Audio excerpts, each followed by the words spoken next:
Vamos a empezar con esta enseñanza en el libro de los Hechos, capítulo 16. Amados hermanos, vamos a leer la palabra del Señor en el nombre del Padre y del Hijo y la comunión de su Santo Espíritu. Dice la palabra así: Timoteo acompaña a Pablo y a Silas.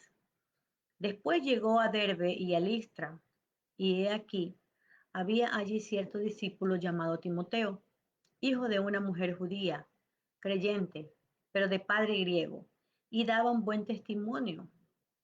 Mire, Timoteo era hijo de una mujer judía, en un matrimonio con un hombre, un esposo griego. Mire, amados hermanos, esto es una enseñanza para mí de que no siempre el yugo desigual, como muchos han enseñado antes, me parece equivocadamente, que porque son de diferentes culturas no pueden tener un matrimonio sólido, un matrimonio estable. Mire lo que dice que él era hijo de una mujer judía y su padre era griego, pero ellos daban buen testimonio de la palabra, ellos daban buen testimonio con sus acciones, con su vida, tenían una vida recta, dice. Y daban buen testimonio de él los hermanos que estaban en Listra y en Iconio. Quiso Pablo que éste fuese con él y tomándole le circuncidó por causa de los judíos que había en aquellos lugares, porque todos sabían que su padre era griego. Aún así, el joven estuvo dispuesto a sujetarse a un mandato de su líder, que tenía que circuncidarse porque por causa de los judíos, es decir, no lo apartó de sus raíces, no lo apartó de las bases que él ya traía de su cultura judía. Hizo que él se circuncidara. Dice, circuncidó por causa de los judíos que había en aquellos lugares, porque todos sabían que su padre era griego. Imagínense, se supone que en esta época los padres eran los que tenían la última palabra en estos tiempos, pero sin embargo, el padre siendo griego, aceptó un mandato de Dios a través de la cultura judía. Esto es importante, amados hermanos, porque a veces nosotros visitamos otros lugares, otros países. El Señor me hablaba mientras hacía ayer el repaso del estudio. Me decía que a veces nosotros los extranjeros o los que vamos a hospedarnos a otros lugares, queremos que nuestras reglas o nuestras formas de vida sean implantadas en lugares ajenos a los que nosotros no pertenecemos. Y la situación no es así. Nosotros tenemos que ir a adaptarnos a veces a esas culturas. Tenemos que a veces respetar esos estatutos y reglamentos de los lugares en los cuales nosotros estamos como visita momentáneamente. Entonces hay que respetarlos, ¿no?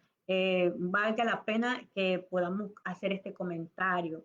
Eh, este señor era griego y siendo el padre, él podía haber dicho, no, mi hijo no va a hacer esto, pero él respetó la regla de la cultura de su esposa, ¿no? Algo que no lo había tomado en cuenta, sino hasta que lo estaba repasando el estudio. Dice, y al pasar por las ciudades, les entregaban las ordenanzas que habían acordado los apóstoles y los ancianos que estaban en Jerusalén para que las guardasen. Todas las ordenanzas que se llevan a cabo dentro de un ministerio, dentro de un grupo eclesiástico, de una grey, son cosas que tenemos que guardarlas por ley, son cosas que tenemos que seguirlas por ley, tenemos que respetarlas, tenemos que hacer que, guardar quiere decir hacer que se cumplan en nosotros, en nuestras vidas.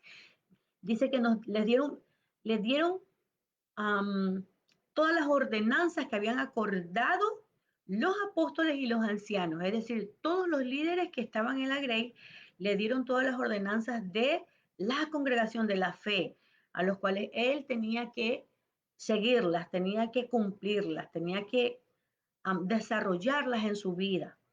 Luego en el 5 dice, así que las iglesias eran confirmadas en la fe y aumentaban en número cada día. Todas las acciones que nosotros hacemos, que nosotros desarrollamos en nuestras vidas, hacen que la fe de otros se confirmen y se afirmen. Esta es una situación que debe suceder dentro de las iglesias. Si en las iglesias no se afirma o no se confirma la fe de los cristianos, entonces algo no está funcionando correctamente. No se están guardando las enseñanzas, las ordenanzas de una grey, de una iglesia. Más adelante en el verso 6 tenemos como subtítulo la visión del varón macedonio. Dice el verso 6 en el capítulo 16 del libro de los Hechos, por si no sabe dónde estamos en la enseñanza. Dice, y atravesando Frigia y la provincia de Galacia, estos hombres no paraban, estaban todo el tiempo, estaban de ciudad en ciudad, de provincia en provincia, y estaban llevando la palabra, aún respetando, obviamente, sus reglas y sus estatutos, pero ellos llevaban sus ordenanzas de la palabra y sus ordenanzas de la Biblia para que los que quisieran creer y afirmarse en la fe, ellos estuvieran constantemente obrando, es decir, en el obrar de lo que el Señor quería enseñarle. Entonces, mire, dice, y atravesando, seguían caminando a otras provincias, Frigia y la provincia de Galacia, les fue prohibido por el Espíritu Santo hablar la palabra en Asia. Cuando el Espíritu Santo nos prohíbe decir algo o hacer algo, tenemos que obedecer al Espíritu Santo. Habemos en algunas ocasiones personas que nos movemos por las emociones y queremos ir aquí, ir allá y más allá y hacer lo que nosotros creemos que debemos hacer. Pero la palabra nos enseña a través del libro de los Hechos, por medio del apóstol Pablo, que hay que ser guiados por el Espíritu Santo, que hay que obedecer a la voz del Espíritu Santo. Dice que ellos fueron prohibidos por el Espíritu Santo. Es decir, que el Espíritu Santo te puede decir, no hagas esto, no vas a ir a tal parte, no lleves la palabra a esta persona. A veces nosotros queremos, voy a llevarle una palabra a esta persona porque creo que esta persona la necesita o creo que esta persona está teniendo un problema. Pero el Espíritu Santo es el que te tiene que confirmar si lo tienes o no que hacer. Dice que el Espíritu Santo le prohibió llevar la palabra a Asia. Y cuando llegaron a Misia, intentaron ir a Bitinia, pero el Espíritu Santo no se los permitió. ¿Ven? ¿Esto qué quiere decir? Que algo debió haber acontecido, algo debió haber sucedido. Alguien debió haber evitado que ellos pasaran por esta otra ciudad o provincia donde ellos querían ir. Dice, y pasando junto a Misia, descendieron a Troas, y se le mostró a Pablo una visión de noche. A veces las visiones que nosotros podemos tener por parte del Espíritu Santo normalmente no suceden cuando estamos orando. No sé si a usted le ha pasado, a mí me ha pasado, me ha sucedido, que en un tiempo de oración, un tiempo de búsqueda de Dios, tengo una visión y el Señor se ha desarrollado, el Señor ha desarrollado esa visión en mi vida. Entonces dice, y se le mostró a Pablo una visión de noche. Un varón macedonio estaba en pie, rogándole y diciendo, pasa a Macedonia y ayúdanos. Esto quiere decir que esta otra persona también estaba orando, también estaba pidiendo de parte de Dios que él pasara por su casa. Cuando vio la visión, enseguida procuramos partir para Macedonia, dando por cierto que Dios nos llamaba para que le anunciásemos el Evangelio. Amén. Entonces, imagínense, qué bonito que es saber que tú estás orando y el Señor te responde con una visión. Saber que tú estás orando, la palabra dice que el Espíritu Santo es el que nos guía sobre cómo hemos de orar, sobre qué hemos de orar, sobre qué necesita su iglesia. Cuando nosotros estamos orando, el Espíritu Santo es el que nos dice, ora por nuestra hermana Blandina, ora por Estrella, ora por nuestra hermana Anita, ora por nuestros hermanos. Es el Espíritu Santo el que nos guía. A veces no es porque conozcamos las necesidades nada más, porque imagínense, el que sabe hacer lo bueno y no lo hace, le es pecado. Sabiendo que tu hermano necesita de tu oración y que no lo hagas, eso sería algo negligente. Pero imagínense cuánto más guiados por el Espíritu Santo.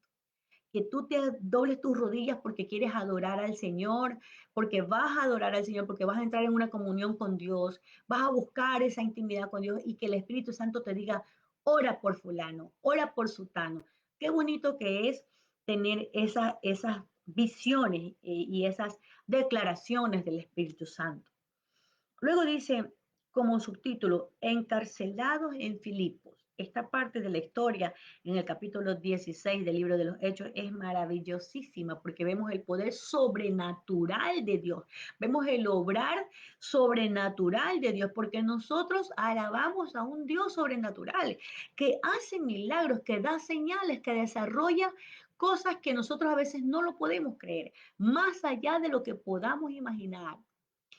Dice el verso 11, zarpando pues en Troas, vinimos con rumbo directo a Samotracia, perdón, y el día siguiente a Neápolis, y de allí a Filipos, que es la primera ciudad de la provincia de Macedonia, y una colonia, y estuvimos en aquella ciudad algunos días.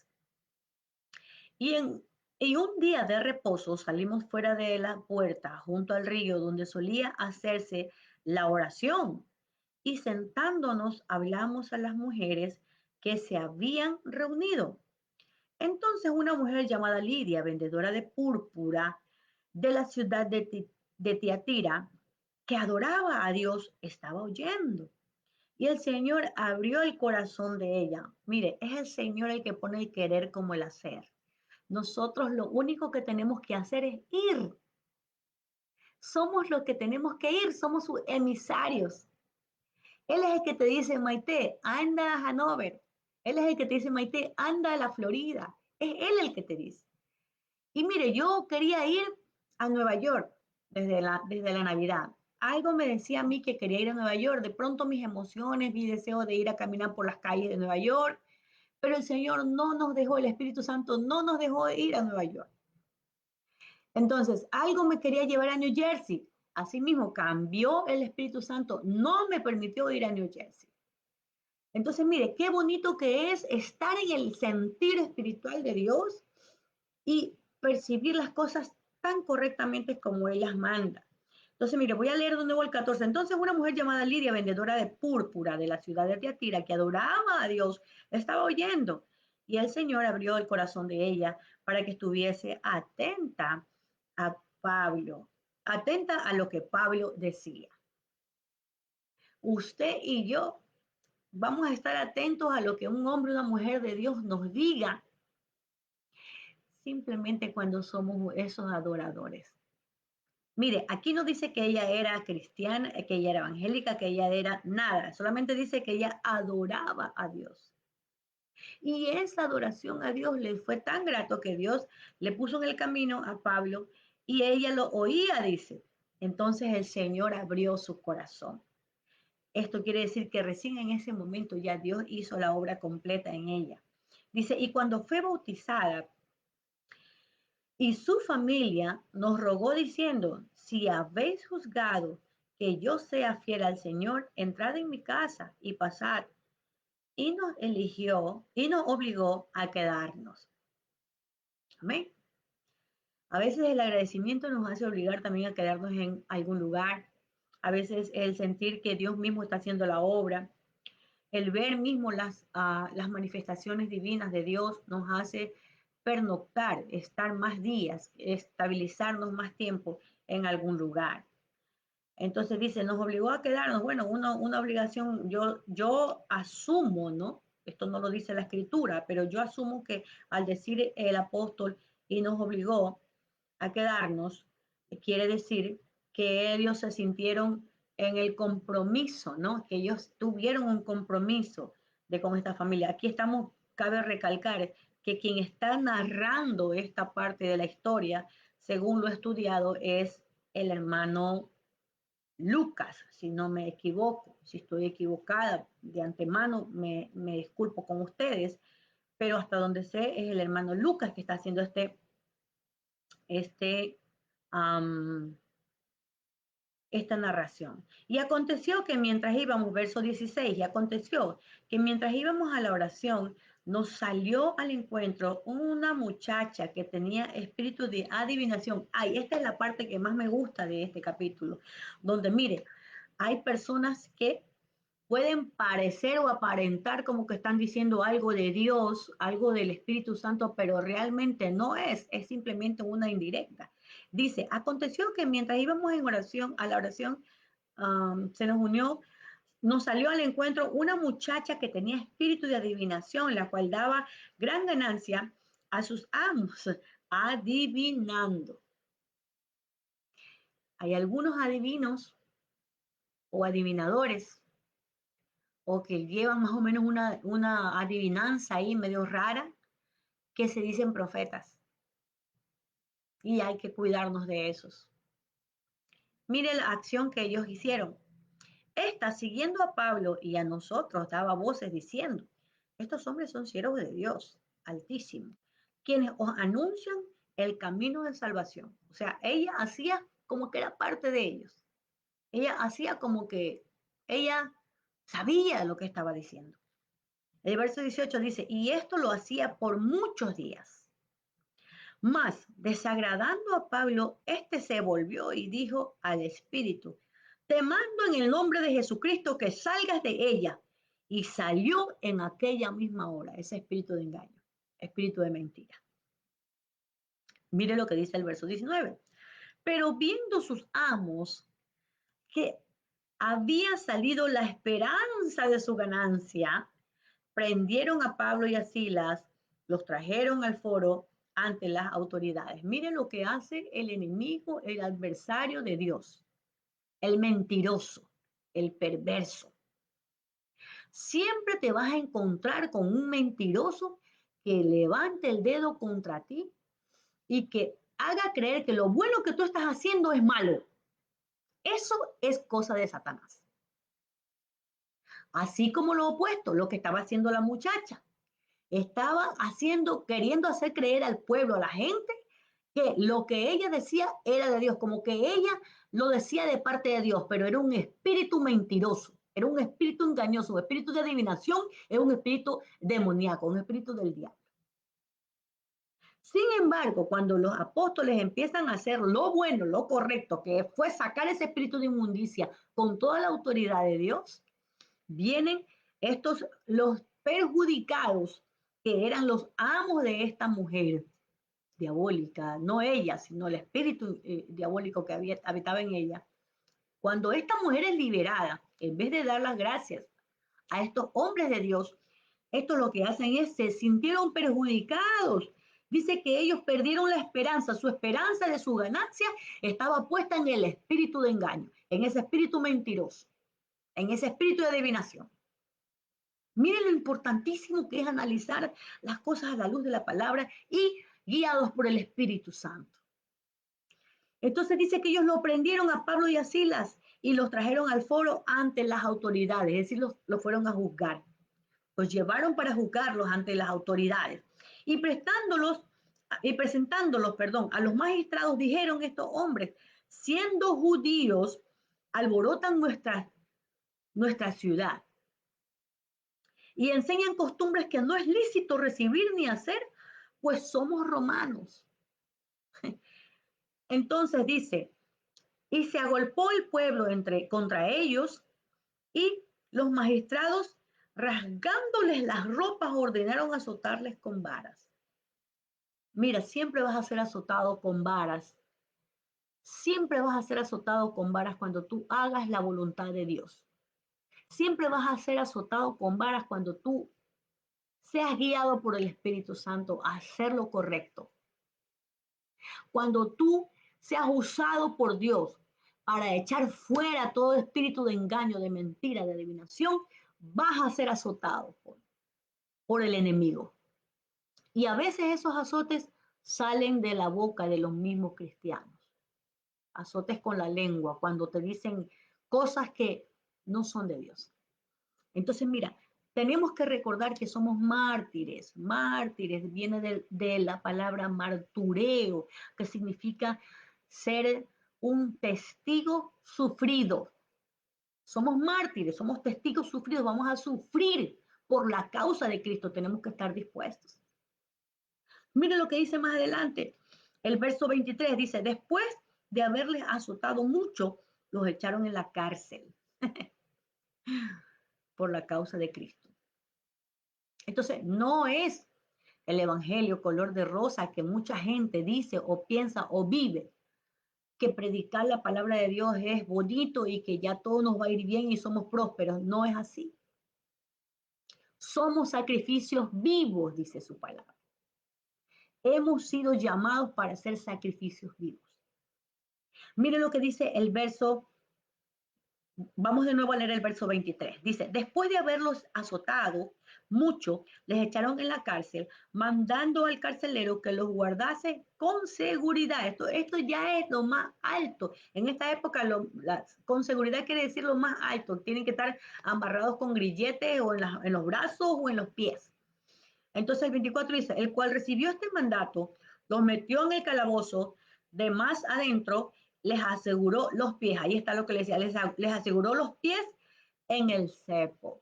Imagínense, por la causa de Cristo. Verso 25 dice, pero a medianoche, orando Pablo y Silas, cantaban himnos a Dios y los presos los oían. Es decir, ellos, no se entristecían, ellos no se deprimían, ellos asumían lo que les estaba pasando, pero seguían alabando al Señor.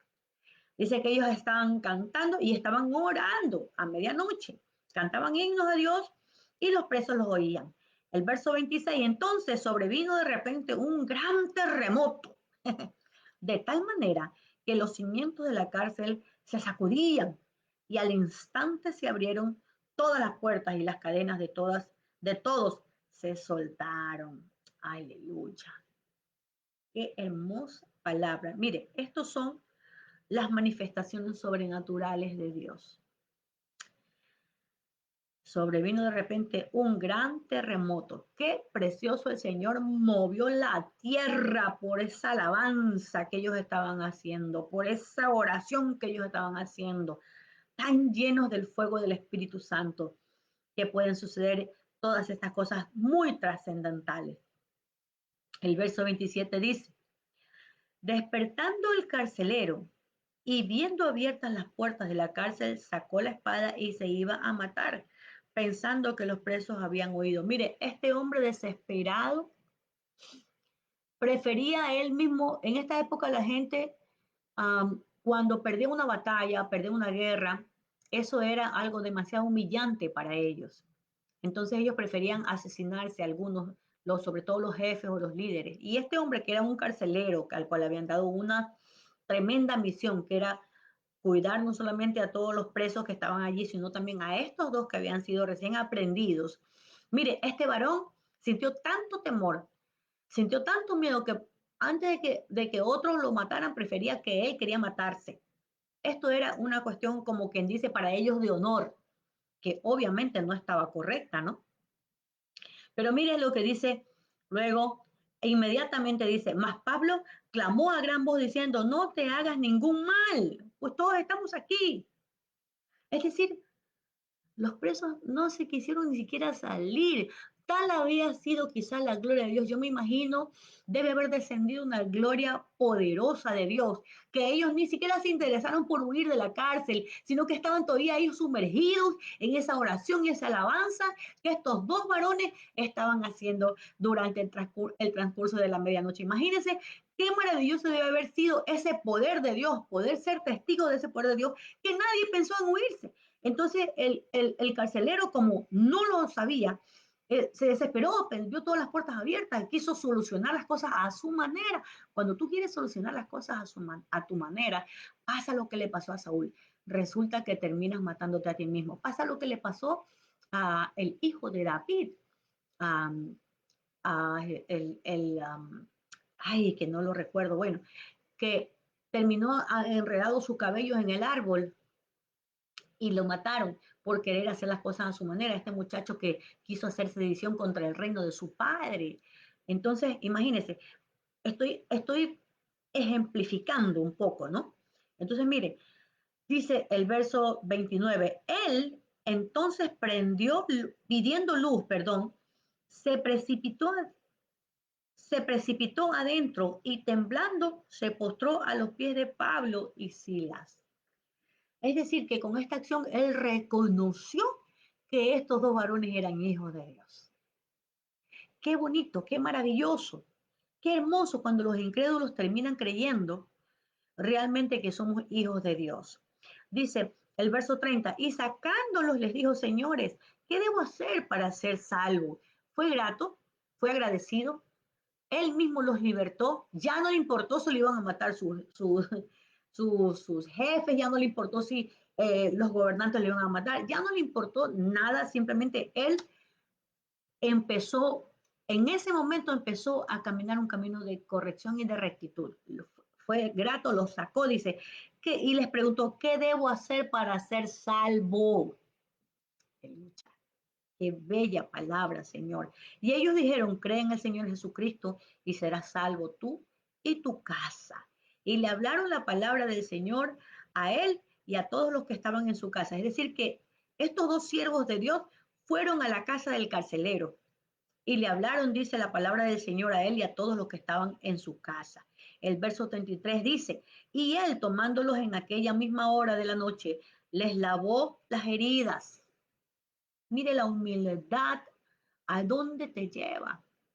El reconocer a Cristo te da humildad y la humildad te lleva a servirles a los necesitados. Estos dos hombres de Dios que estaban predicando, Pablo y Silas, fueron heridos, fueron lastimados, pero el mismo carcelero, dice, tomándolos en aquella misma hora de la noche, les lavó las heridas y enseguida se bautizó él con todos los suyos.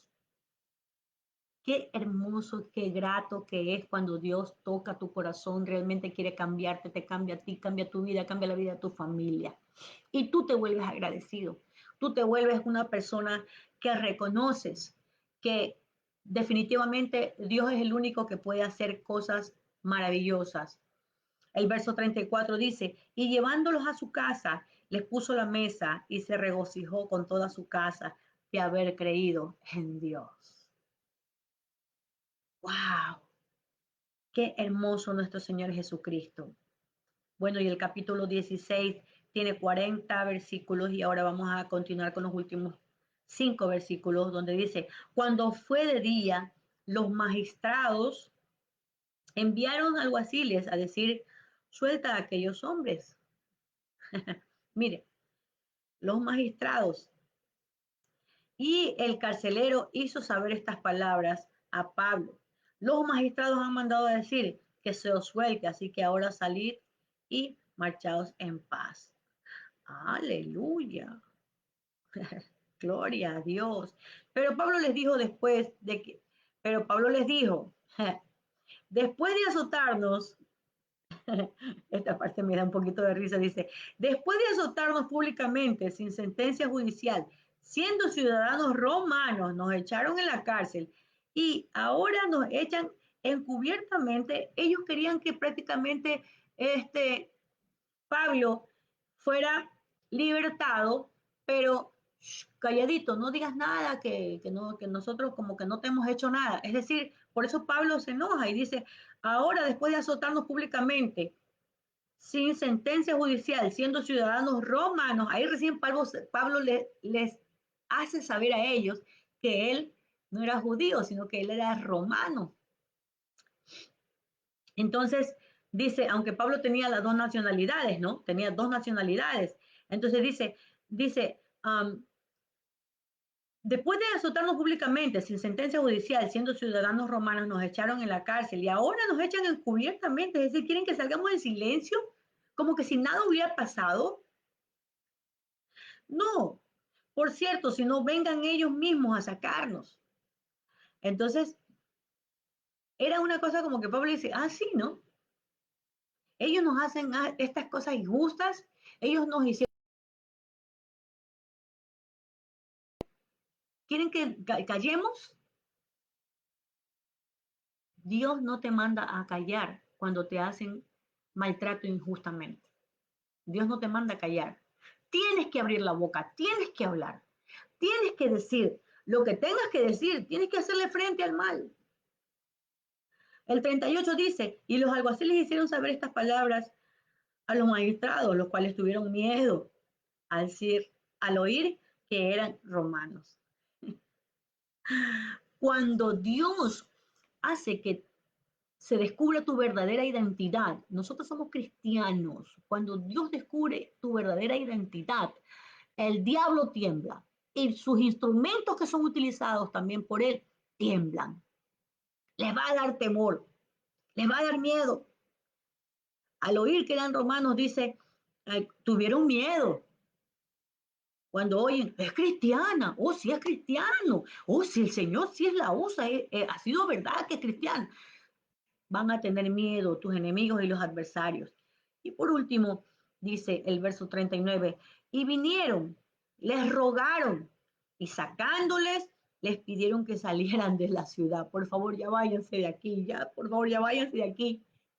El miedo les hace que, ¿sabe que ya está bien? Vamos, te rogamos, te suplicamos, sal de aquí, por favor. Porque sabían que se les iban a venir grandes cosas en contra de ellos mismos por sus malas acciones contra estos dos hombres de Dios y también coterráneos, ciudadanos de Roma. El verso 40, para terminar, dice, entonces saliendo de la cárcel, entraron en la casa de Lidia y habiendo visto a los hermanos, los consolaron y se fueron.